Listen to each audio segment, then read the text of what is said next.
This is one of the most popular motorbikes in the world because of its phenomenal engine. Its name is PGM V8, a 2,000 cubic centimeters monster engine superbike which is a merger of two Yamaha R1 engines into one engine.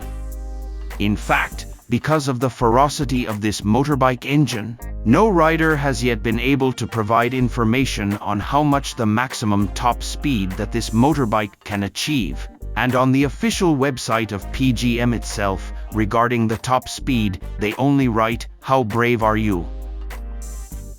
It's like hinting that this motorbike will be able to be called up to anything according to the rider who dares to take it. This motorbike engine is capable of spitting out super large power at 334 horsepower and very high torque at 214 Newton meters.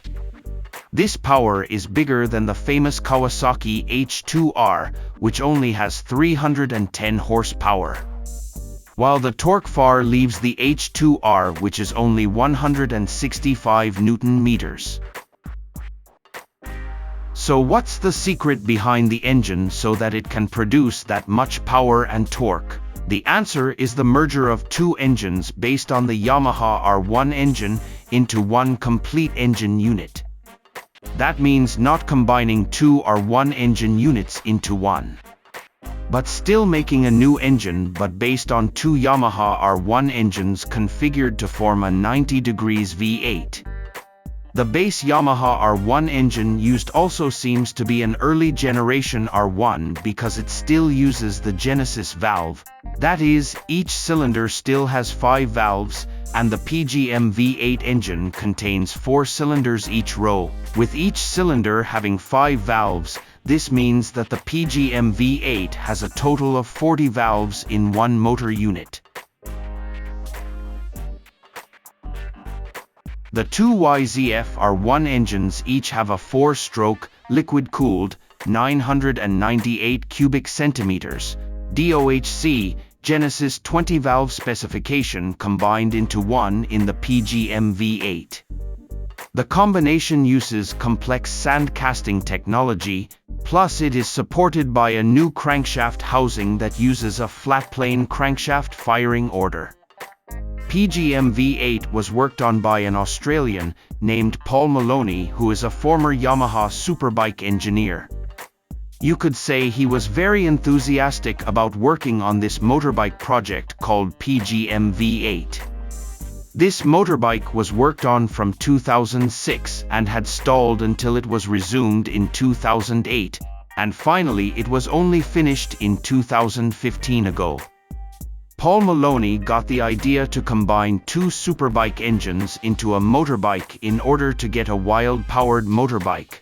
After successfully combining this Yamaha R1 engine, of course the next task is to make a motorbike frame that can accommodate and tame the wild energy of the machine. Then PGM also designed this motorbike with special specifications to accommodate this wild machine.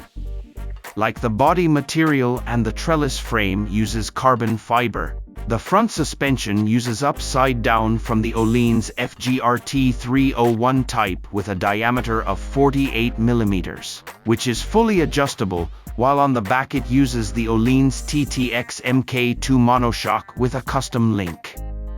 The legs sector uses wheels labeled Marcassini made from forged aluminum, while the braking section uses Brembo GP4 nickel plate calipers at the front and Brembo P4-34 nickel plate calipers at the rear.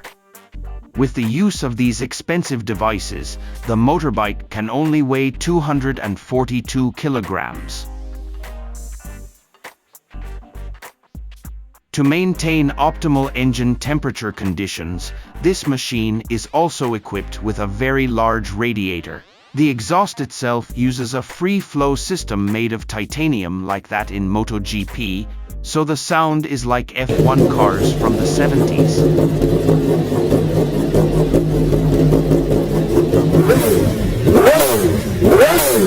This